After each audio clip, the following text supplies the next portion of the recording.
Buenas noches, bienvenidos. La noticia del día es que no clasificó Barcelona. Y llegó muy lejos y no más allá debido a la magnitud de rival que enfrentamos. Hablaremos de eso en otro momento. Lo de hoy, como hecho público no deportivo de interés, es la continuidad o la continuación de la crisis carcelaria y lo que vamos a tratar puede incidir a largo plazo en atenuarla. La ley de creación de oportunidades, porque genera empleo. Y en la medida en que haya más trabajo, habrá menos delincuentes o menos inclinación hacia la delincuencia. ¿Es así o no? Lo desarrollarán nuestros invitados en los próximos 60 minutos. Este es Vera, a su manera. Un comunicador que desde 1975 ha sacudido la televisión con formatos y estilos polémicos, sin ocultar sus simpatías ni jactarse de objetividad, pues el periodismo de opinión siempre asume una posición. Bienvenidos a coincidir o discrepar con Vera, a su manera. Opinión con propósito. Democracia.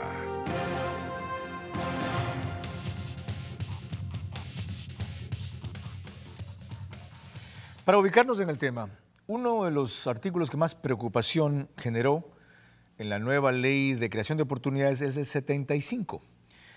Y lo hizo porque, a juicio de quienes lo revisaron someramente, es la primera vez que se establece una indemnización del empleador, del empleado al empleador, del trabajador al empleador. No, no es cierto. Miren el artículo 120 de la legislación vigente actual, indemnización al empleador por falta de desahucio. El trabajador que sin causa justificada y sin dar reemplazo aceptado por el empleador abandonar intempestivamente el trabajo, es decir, sin previo desahucio, pagará al empleador una suma equivalente a 15 días de la remuneración.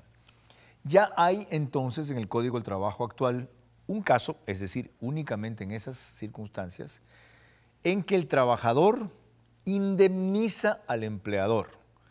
No es nuevo lo que incluye la ley de creación de oportunidades, aunque sí tiene distintos condicionamientos más amplios y severos. Nos pueden seguir por www.tctelevisión.com, /en-vivo. Estamos con ustedes también por YouTube, Vera a su manera, y en televisión de cable, One Plus, Canal 14, en TV Cable, CNT, Claro TV, 500,000 suscriptores aproximadamente en todo el Ecuador. Me acompaña, como es usual esta semana, Martina Vera Pérez. Bienvenida.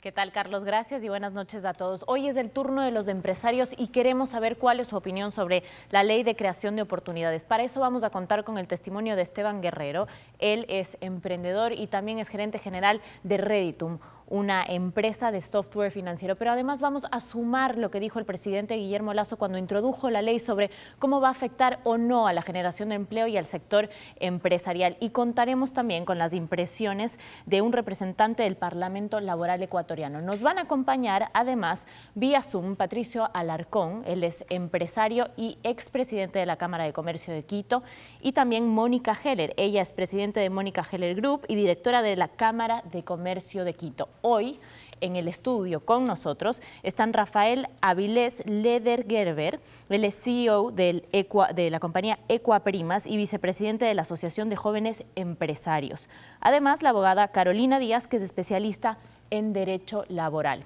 Aquí empezamos. Gracias, bienvenida Carolina y Rafael. Carolina es especializada en Derecho Laboral, Societario, Procedimientos del COGEP, del CPC, y está siguiendo un diplomado en Derecho Laboral. Mi primera inquietud, muy breve. ¿Usted está creyendo que es rescatable o no esta ley? ¿Por qué sí, por qué no?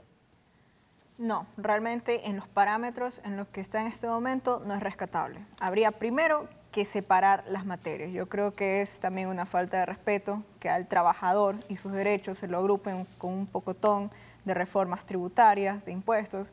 Creo que habría que darle la fuerza y la importancia que merece. Habría que hacer de cero y dedicarnos a él. Rafael Avilés, la misma inquietud.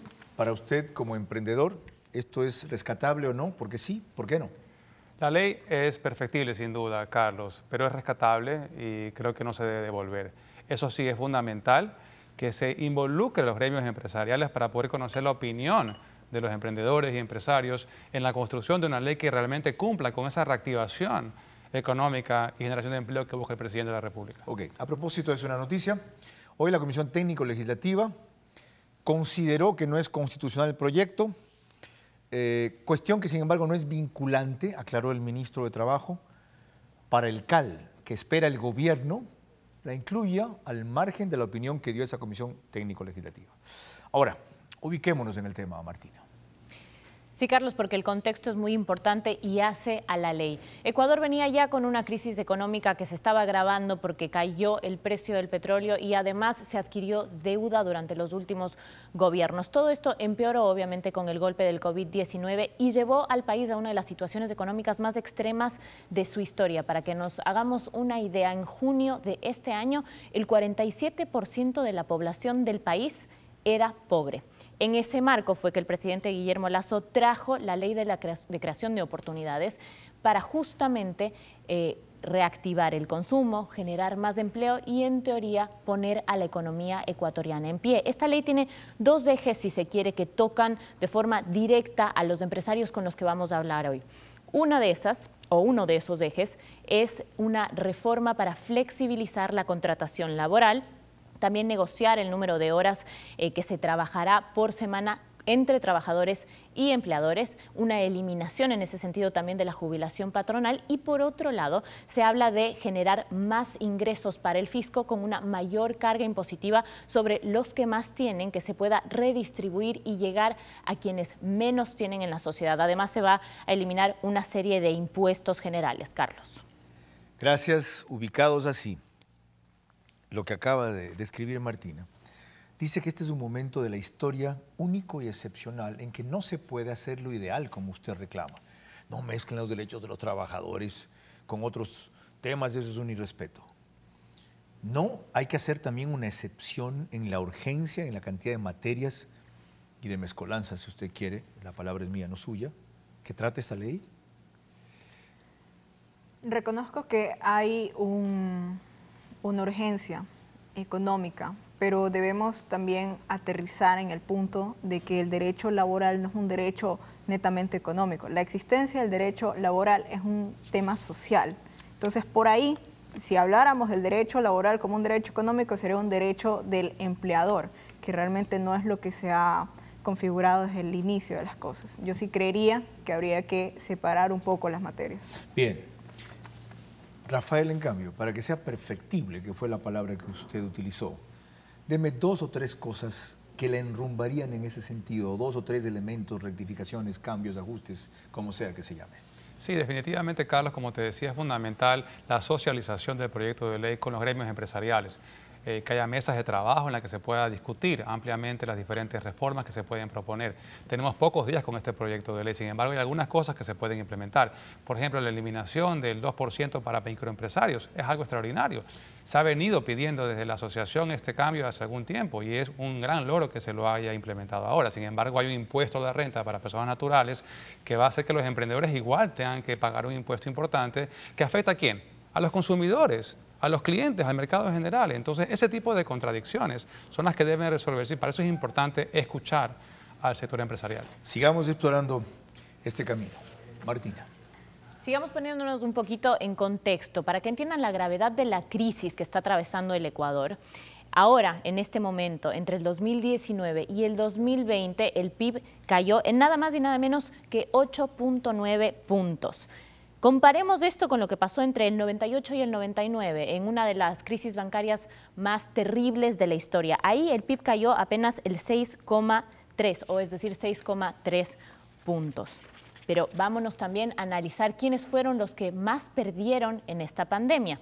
El 35% de los ingresos se perdieron en el decil con menos ingresos del país, mientras el decil con más ingresos perdió solamente el 7% de sus ingresos. Esto sucede en un país que tiene una de las menores cargas tributarias sobre la economía formal del continente. La carga tributaria del Ecuador, si podemos poner este gráfico que tenemos preparado de un mapa, se puede medir de la siguiente manera. Es de un 34% aproximadamente. Vemos ahí al Ecuador con un color un poquito más claro, y eso nos ubica porque el resto de los países que tienen o un color similar o colores más oscuros pagan más que el Ecuador. El único país que paga menos en el continente que nosotros en relación a la carga fiscal es Chile, que paga 34. El resto están muy por encima nuestro, inclusive el Uruguay, que es considerado uno de los países más permisivos en términos fiscales. Bien, Rafael, retomemos con usted, porque una de sus preocupaciones fue que se grava con más impuesto a la renta a los emprendedores. En el contrapeso, ¿qué es más? ¿Aquello que se les carga o aquello que se les descarga?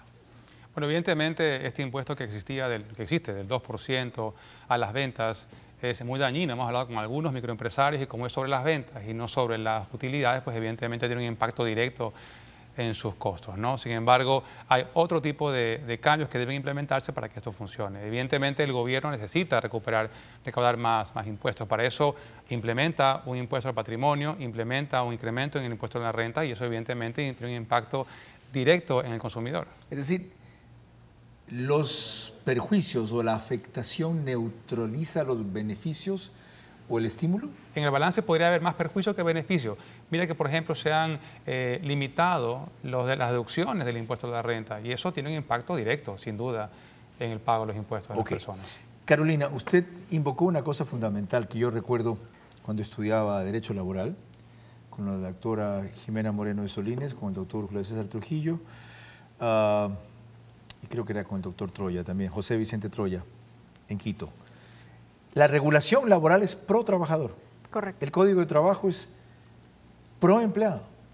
¿Usted siente que dentro de algo que debería ser pro trabajador también se está haciendo pro patrono, pro empleador, pro empresario? Sí. Y se desnaturaliza ese espíritu de lo laboral. Correcto, se está desnaturalizando y también para dar un pequeño antecedente de cómo ha sido el tema laboral y cómo sí tiene una incidencia en cuanto a lo que ha pasado en la pandemia COVID-2019, solo por dar unos números, las demandas de tipo laborales en Guayaquil aumentaron. Por ejemplo, las ingresadas en Guayaquil en 2019 fueron 3.521. No estoy hablando de resultados ni temas, solo las que ingresaron. Y en el 2020, es decir, el año pasado por la pandemia, subió de 3.521 a 4.983. Es decir, mucho, casi el doble, casi la mitad. Entonces, sí creo que debería haber algún tipo de reforma. O sea, sí estoy consciente de que el empleador no tiene que ser siempre el malo, no tiene que ser siempre al que se le cargan, porque... Pero está consciente también de que el Código de Trabajo, al ser pro trabajador, se pasa de la raya y vuelve demasiado costoso emplear gente y por eso es que se restringe, junto con otras circunstancias, tanto la generación de empleo. Es correcto, sí. ¿Cómo encontrar el equilibrio? Qué complicado. Ya. ¿Ah? ¿O no es posible el equilibrio? ¿Cómo cambiar el balance? Yo creo que puede haber un balance, pero hay que ser bien específicos y eso es algo que quería hacer notar de esta nueva ley que se quiere implementar. Durante los considerandos y en los antecedentes y en el resto de toda la normativa hace el énfasis de que es para el emprendedor y eso está bien. Está bien que el emprendedor no tenga unas cargas laborales tan fuertes porque precisamente no tiene tanto capital inicial.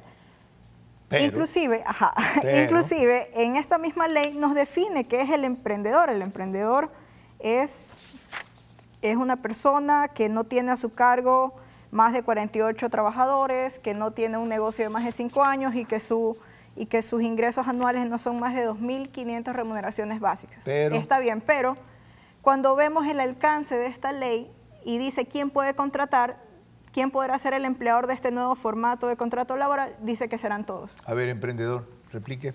Yo creo que lo más importante, y esto es una frase que le escuché a Miguel González, y es el trabajador debe ponerse la camiseta de la empresa y el empresario en los zapatos del trabajador. Eso es fundamental. En la medida en que realmente estemos buscando eso, la generación de empleo, 7 de cada 10 personas del país no tienen un trabajo formal. ¿Sabe usted el milagro que está pidiendo?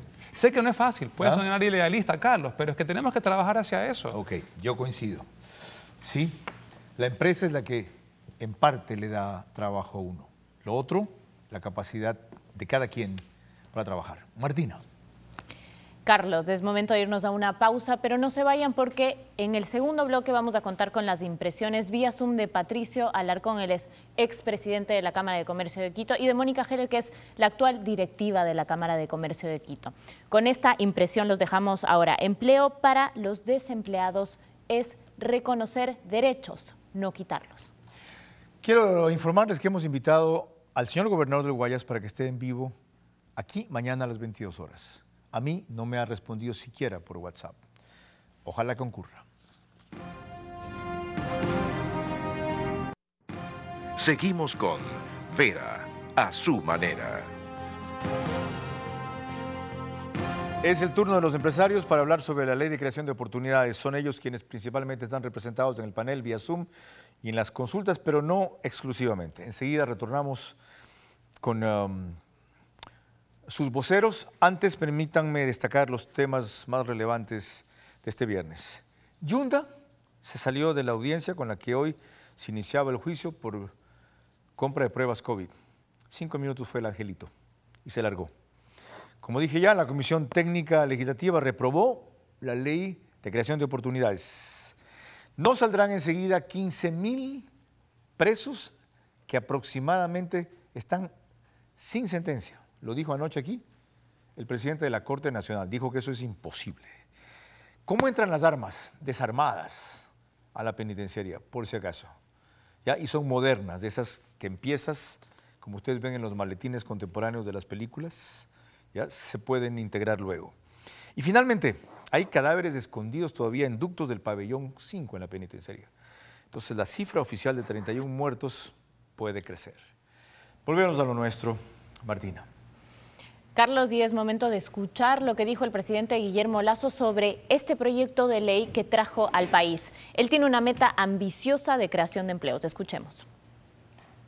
¿Quién podría negarse a un cambio profundo y radical de las actuales condiciones laborales? Tiene sentido que quienes dicen defender el trabajo se opongan a la generación de empleo. Queremos unas relaciones laborales modernas, adecuadas al mundo actual. Y en apenas 4 meses de gobierno se han incrementado ya más de 201.000 trabajos adecuados en el Ecuador. Ahora debemos caminar juntos hacia la siguiente meta: generar 2 millones de puestos de trabajo, que es lo que demanda en los próximos 4 años la sociedad ecuatoriana. ¿Cuál es la posición frente al tema que estamos discutiendo de dos empresarios? Patricio Alarcón, quien hasta hace poco fue presidente de la Cámara de Comercio de Quito, y Mónica Heller, que es directiva o miembro de su directorio actual. Bienvenidos a los dos. Disculpe la dama que comience por el caballero. Patricio, ¿por qué tan crítico reiteradamente sobre la ley? Adelante. Buenas noches, Rafael, Carolina, Mónica, Martina. Mira, yo creo que al presidente no le explican bien, creo que al presidente no le comunican exactamente lo que van a enviar, porque esta es una ley que crea impuestos, pues, no crea oportunidades, desincentiva la inversión, desincentiva la reinversión, desincentiva la demanda, porque la gente se queda sin dinero. Y básicamente lo que está sucediendo es que mantenemos el mismo modelo económico, en materia económica, del gobierno del presidente Moreno. Los mismos asesores, la misma gente que vive en Washington, que no entiende la realidad del empresario ecuatoriano, no entiende la realidad del comerciante ecuatoriano, no entiende la realidad de la supuesta clase media o del 4% que más tiene en el Ecuador. Entonces, seguimos con la idea de que se debe cobrar más impuestos para cubrir un déficit fiscal, y los impuestos que van a recaudar no cubren pues ni un mes de sueldo de los gastos del Estado. Entonces... Gracias, Patricio. Enseguida desarrollamos más. Vamos con Mónica Heller antes. Su primer minuto para la misma posición frente a esta ley de creación de oportunidades.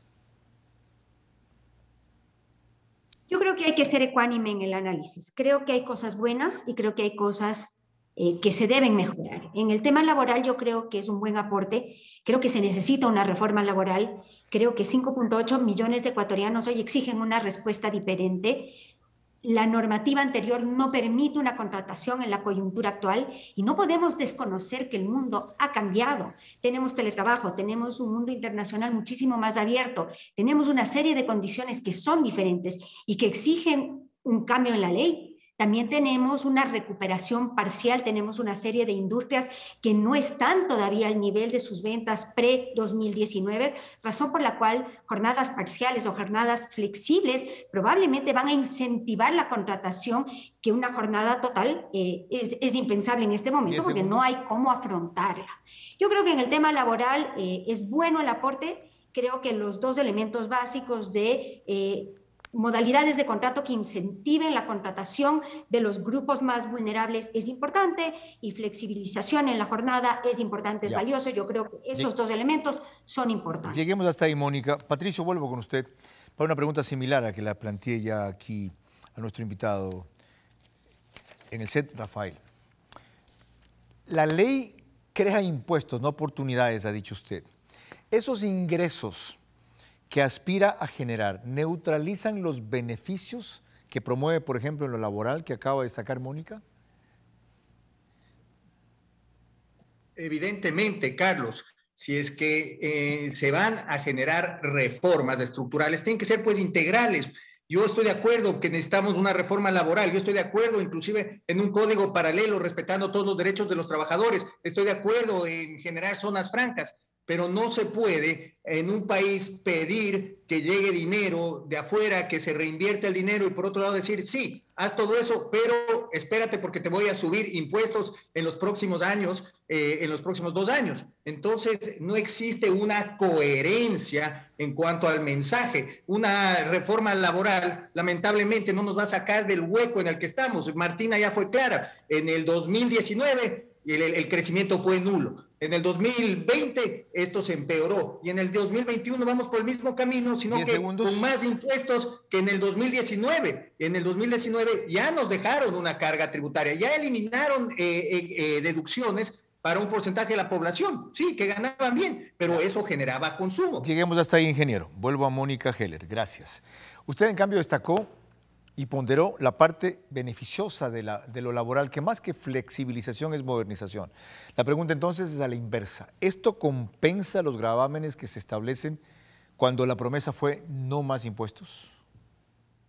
Yo creo que esto hay que mirarlo con una óptica, primero, no apasionada, y segundo, sin banderas. Yo entiendo la lógica y la necesidad en este momento de ampliar la base tributaria. El país está en una situación nefasta y es entendible, es comprensible que ese sea uno de los caminos y de las herramientas. No creo que la fórmula planteada es buena.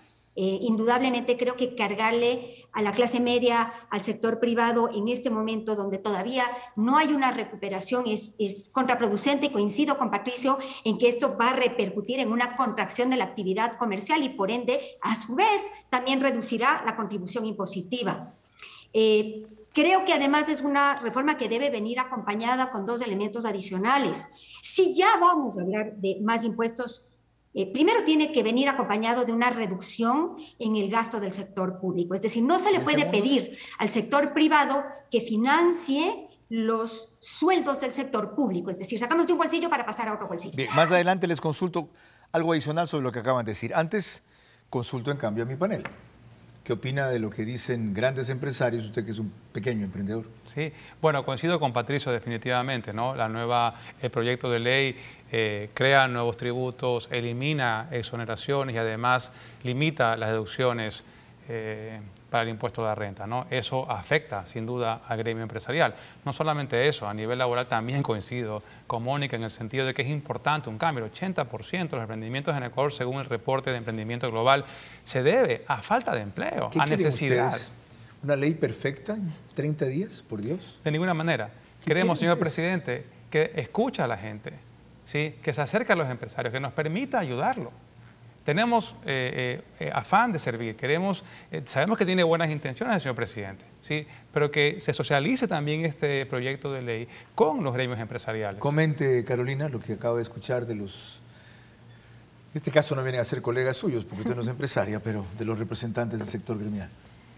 Concuerdo con lo que dice Patricio, en el sentido de qué sirve cualquier otro cambio si los impuestos van a seguir creciendo. Entonces aquí yo hago una observación de, claro, los impuestos nos afectan a todos y más aún al trabajador. Entonces tenemos al trabajador que por sí, con estas reformas, su estabilidad, sus garantías laborales están bajando y a él también se le suman. Yo creo que todos nos va a afectar. Carolina, ¿es eso o nada? ¿Es trabajo en condiciones menos beneficiosas que el trabajo adecuado o nada? Pero es que si nos ponemos en este tipo de situaciones extremistas... es que ese es el dilema, es extremo en verdad. Pero es que no debería presentarse un proyecto tan mal hecho en ese sentido. Yo creo que debería presentarse algo correcto o no presentarse nada. No podemos pretender que por satisfacer algo, por una urgencia, se dejen desnudos y desprotegidos derechos constitucionales. Ok, vamos con más. Martina.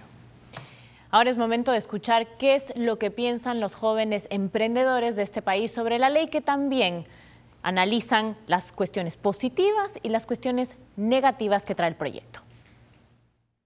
Sin duda alguna, lo beneficioso en los temas laborales es el nuevo régimen que te da al empleador contratos mucho más flexibles para hacer contrataciones que se adapten a las necesidades como tal del negocio y no generen recargos o contingencias que al final del día perjudican al emprendedor y no permiten al emprendedor salir adelante. Con el régimen actual, un emprendedor puede tener las mejores intenciones del mundo con sus empleados, pero los costos que está obligado a asumir por ley hoy en día muchas veces limitan o eliminan cualquier posibilidad de tener esos empleados. Si vamos al tema tributario, el problema es un poco más simple. Tenemos un problema fiscal bastante grande que lo venimos acarreando desde hace varios años y que ventajosamente el gobierno actual ha logrado reducirlo de una manera importante. Pero el tema es simple. Tenemos que reducir el déficit y tenemos que cumplir con los acuerdos con el FMI. Y eso quiere decir que tenemos que incrementar la recaudación tributaria. Las modificaciones que se hicieron a la tabla progresiva del impuesto a la renta definitivamente cumplen con la filosofía de cobrar más al que más gana y afectar lo menos posible al que menos gana. Igual el impuesto al patrimonio es obviamente solo para las personas con más de $500,000 en patrimonio para arriba. Esto afecta a un pequeño porcentaje de la población y ayuda al gobierno a levantar fondos. Fuera de eso, es un poco más de lo que hemos visto siempre. A todos nos toca apoyar el hombro para sacar la economía adelante y hacer un pago de impuestos adicional a lo que veníamos haciendo en años anteriores. ¿Hay predisposición para eso en el sector empresarial y en el sector del emprendimiento? Por ejemplo, entiendo que un empresario quizá pueda tener más espalda para arrimar el hombro, pero no sé si un emprendedor puede hacerlo. Ese es el problema hoy en día, porque todos estamos en el 2021 y el 2020 fue la pandemia. Hay empresas que si bien lograron facturar más que el año pasado o hacer un poco más de utilidad que el año pasado, la realidad de muchos negocios cambió por completo. La dinámica de los negocios cambió por completo. Y eso deja a muchas empresas con el flujo un poco más débil. Bien, es momento de una pausa, pero volveremos con las impresiones finales del tercer bloque de todos nuestros panelistas. No sin antes recordarles que dar empleo no es quitar derechos, sino reconocerlos. Bien, les recuerdo yo, está invitado el gobernador del Guayas para mañana 22 horas en vivo. No tengo respuesta.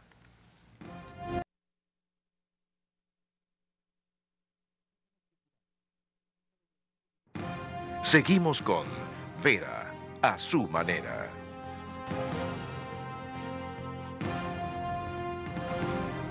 Bien, aporto con algunos elementos comparativos entre las diferencias del código actual y la reforma que se propone. Periodo de prueba actualmente es 3 meses, se propone 5 para la primera contratación. Estabilidad laboral, actualmente luego los 3 meses de prueba, En el futuro sería después de los 4 años o con la nueva regulación. Horas extras, sábado, domingo y feriados son de descanso. El recargo es del 100% por hora trabajada. Feriados y los días no pactados en el contrato, el recargo es solo de 50%. Horas nocturnas, en la legislación actual 100% recargo, en la nueva no hay porque la jornada se puede dividir a lo largo del día. Horas suplementarias por fuera de las 8 horas diarias y hasta la medianoche tienen recargo del 50% actualmente.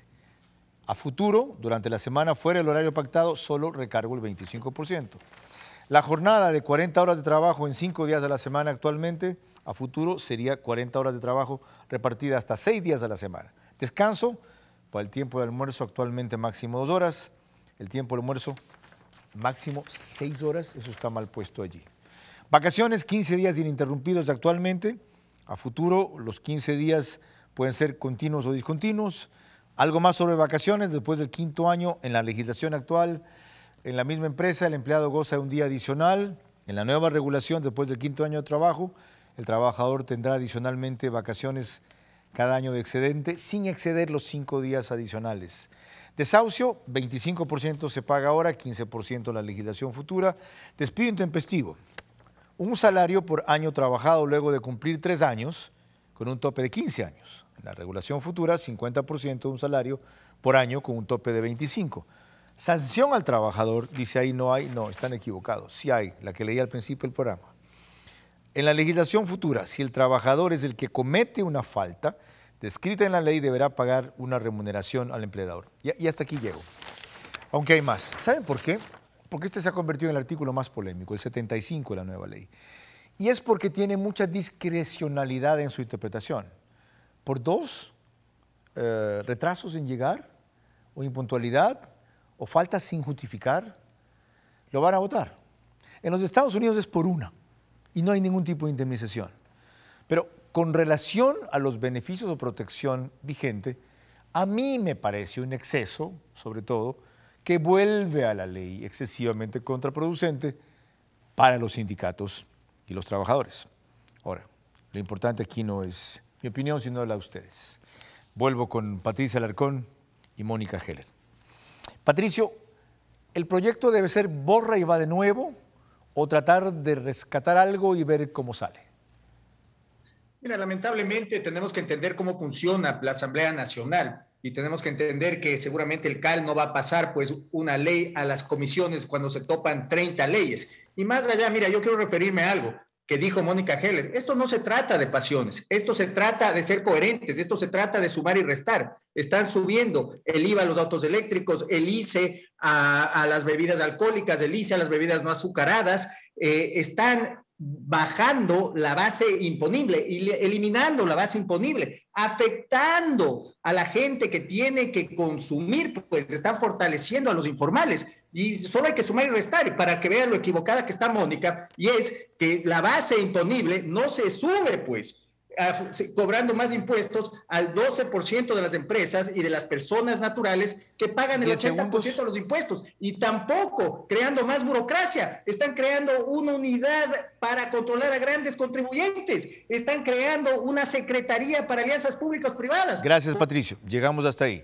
Mónica, como acabamos de ver, si los empresarios no tienen uniformidad de criterios, no unanimidad, ya frente a esto, ¿cómo esperar entonces que los sindicatos de los trabajadores apoyen la ley? ¿Qué pueden hacer ustedes por privilegiar coincidencias y no diferencias? Mira, tenemos que trabajar en un proyecto integral. Este país... Mónica primero, Patricio. Perdón, Mónica. Su PIB en 20.000 millones de dólares. Mónica primero, perdón. Ya concluyó el minuto. Patricio, le toca a Mónica. Esto es 1 minuto cada uno. Mónica, perdón, adelante. Dele. Yo creo que hay que entender que la situación es complicada. El país está en una mala coyuntura. Yo creo que primero deberíamos empezar por reducir dramáticamente el gasto público. Deberíamos llevar a la formalidad a todos los informales y creo que con eso haríamos un avance importantísimo. Hecho esto, podríamos analizar cuál es el faltante, pero lo primero es lo primero. Hay que reducir el gasto público, hay que eficientizar el Estado, hay que llevar a la formalidad a todo el sistema informal que no tributa nada, y si eso no alcanza, entonces podemos sentarnos a hablar de tributos adicionales para los que ya tributan. Muchas gracias a los dos por un aporte tan sustancioso y discrepante. Corresponden las preguntas de Martina Vera Pérez a nuestros invitados. Gracias, Carlos Vera Rodríguez. Mi primera pregunta va para Rafael. Rafael, ya hemos repasado la situación extrema o límite en la que se encuentra el país. Ya sabemos más o menos lo que piensan los empresarios. Me interesa lo que piensan los jóvenes en este sentido.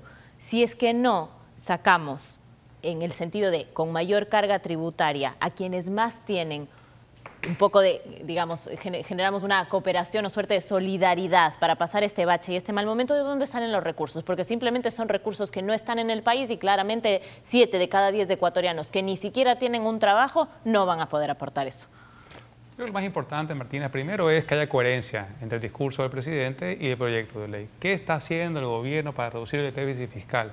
¿Qué está haciendo para controlar el gasto corriente? Que lo informe la nación. Eso es importante para generar esa confianza que se necesita para poder ir adelante con este proyecto. Los emprendedores queremos 3 cosas. Primero, menos impuestos, evidentemente. En otros países hay exoneraciones por los primeros años de un emprendimiento. Segundo, mayor acceso a financiamiento. Esos créditos es la principal barrera para los emprendedores que muchas veces se financian con la familia o se endeudan con tarjeta de crédito. Perdón, ahí si se quiere, ese es un tema muy importante que no aborda la ley. Evidentemente, hay una ley de emprendimiento para eso, pero definitivamente la necesidad del emprendedor tiene muchos matices, no solamente el tema tributario, no solamente el tema laboral. Efectivamente, la ley permite, o el proyecto de ley impulsa el tema y dinamiza la parte laboral, que también es importante para el empresario, sin duda. Y tercero, mayor capacitación, que también tiene que ver con necesidades reales del emprendedor. Entonces, definitivamente el proyecto de ley tiene sus puntos importantes, tiene cosas positivas, pero es fundamental, como ya mencioné, Martina, que haya una socialización, que haya una participación activa de los gremios empresariales para poder aportar a este proyecto. Última pregunta en ese sentido. ¿Qué tan fácil es socializar este proyecto, sobre todo con los gremios empresariales que ya tienen sus buenos años de existencia? Porque en cierta medida quizá hay algunos gremios que tienen banderas políticas o que tienen, digamos, afinidad con ciertos políticos. ¿Se puede hablar con ellos o te hacen la cruz simplemente porque no eres de tu misma bandera? Es evidente que hay que despojarse de las pasiones, despojarse de las banderas, despojarse de los conceptos políticos, porque queremos aportar, queremos sumar, queremos construir un mejor país. Y en eso le queremos al señor presidente. No tengo duda de sus intenciones, pero lo importante es saber si realmente se está escuchando a los empresarios. Por ejemplo, el Comité Empresarial Ecuatoriano es un excelente referente para poder aportar a una conversación que permita una mayor dinámica en la revisión del documento. Muchas gracias, Rafael. Con mucho gusto. Mi segunda pregunta es para Carolina. Carolina, ¿cómo podemos asegurarnos de garantizar derechos a los trabajadores si todavía no tienen o no cumplen con la primera condición necesaria para acceder a esos derechos, que es acceder precisamente a un empleo? Listo. Yo lo que creo es que hay que, sí, es un poco cliché, pero sí cabe aquí la parte de ponerse la camiseta. Pero, ¿qué camiseta nos ponemos? ¿La de quién? Porque cuando hablamos aquí de una reforma laboral para permitir el empleo, etcétera, no hay una diferenciación de quién es el emprendedor, el que necesita este alivio económico, este alivio de la carga laboral, y al cual el trabajador podría ponerse la camiseta, que decirle al trabajador ponte la camiseta para una multinacional, para una empresa que factura un pocotón de dinero y que no tiene esta necesidad. Entonces, creo que el hacer una ley tan general que, entre comillas, no contrapone con el Código Laboral actual, sí se ve un abuso. Entonces, creo que aquí lo importante es romper un poco esta enemistad entre empleador y trabajador y definir qué empleador es el que realmente necesita este tipo de facilidad de contratar y qué empleador no, qué empleador sí puede legal y justamente cumplir con lo dispuesto en la normativa actual, porque sí existe. Gracias, gracias Carolina. Híjole, esto es más complejo de lo que cualquiera se puede imaginar, pero no por eso se debe dejar de debatir, lo que explica que llevemos casi 4 programas en una semana de la misma materia. Recuerdo por última vez que el gobernador de Guayas, Pablo Arosemena, está invitado para comparecer en vivo aquí, mañana, a las 22 horas. Tiene 2 semanas de extraordinario despliegue en territorio. De noche, inclusive, fue el sábado pasado al Cerro de las Cabras, a un operativo antidelincuencial. Ojalá de noche pueda venir aquí. Martina. Carlos, no nos vamos a un corte sin antes recordarles que empleo para los desempleados es reconocer derechos, no quitarlos.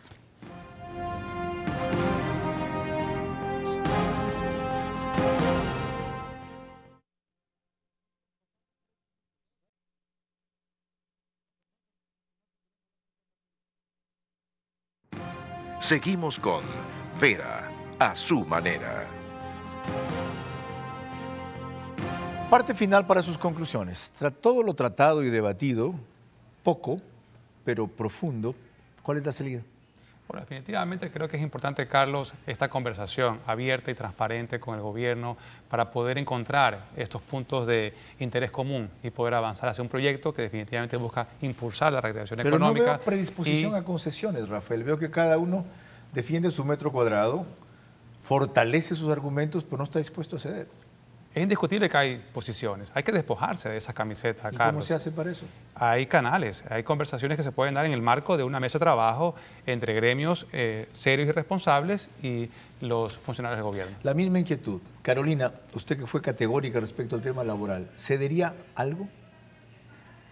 Cedería, le digo, bajo las condiciones correctas. Es decir, decidir, poder definir en qué parámetros poder ceder y no ante cualquier tipo de relación laboral, porque para evitar el tema de los abusos.